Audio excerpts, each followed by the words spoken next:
ఉండి ఒక సినిమా చేయడం ఎంత కష్టమో, సినిమా చేయడం చాలా చాలా కష్టం.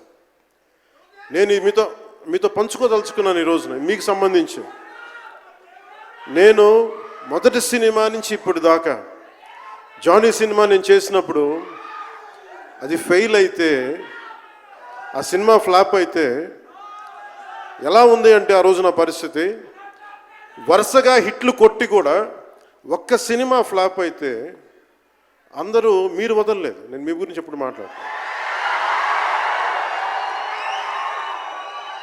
అంటే ధనం మూలం మిదం జగత్ అంటాం. అంటే అన్ని బంధాలు, కార్ల్ మార్క్స్ చెప్పిన అన్ని బంధాలు ఆర్థిక బంధాలని సినిమా పరిశ్రమలో మరింత బలంగా తెలుస్తాయి. నా రెమ్యునరేషన్ ఇచ్చేసాను అని నా దగ్గర అంతమించి డబ్బులు లేవు.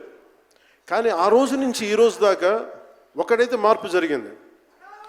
నేను చిత్ర పరిశ్రమ హిట్స్ ఫ్లాప్స్ ఇవన్నీ వదిలేసి నేను ఒకటే నమ్మాను, నా అభిమానులు నాకున్నారు, నన్ను ప్రేమించే వాళ్ళు ఉన్నారు. డబ్బుకి ఎప్పుడు నేను ప్రాధాన్యత ఇవ్వను. నేను ఇచ్చింది బంధాలకు ప్రాముఖ్యత ఇచ్చాను. మనిషి నుంచి మనిషి బంధం. నా గుండె నుంచి మీ గుండెకి 2 గుండెల దూరం అంతే. నేను ఏమి కోరుకోలే, చాలా కష్టాల్లో ఈ సినిమా చేశాం. పేరుంది, ప్రధానమంత్రి గారి దగ్గర నుంచి అందరు తెలుసు. కానీ దానివల్ల డబ్బులు రావు. మనకి డబ్బులు వచ్చే సినిమానే రావాలి. కానీ సినిమాని ఎలా చేస్తాం? మిమ్మల్ని రంజింపజేయాలి, మిమ్మల్ని ఆనందింపజేయాలి. మనకి ఖుషీ లాంటి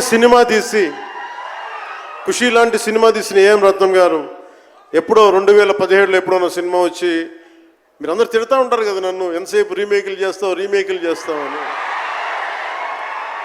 కరెక్ట్, ఏం చేయమంటారు చెప్పండి?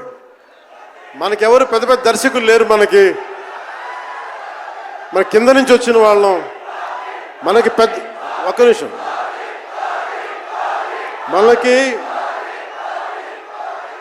మన సినిమాలని చెప్తున్నా, ఓజీ సంతోషం, ఇది వీరా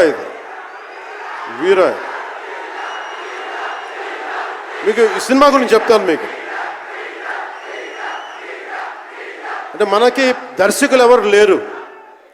నన్ను అందరూ కూడా ఈ రీమేక్ చేస్తే వీడితో పని అయిపోతే డబ్బులు వస్తాయి, వీడికి రీమేక్ చేస్తే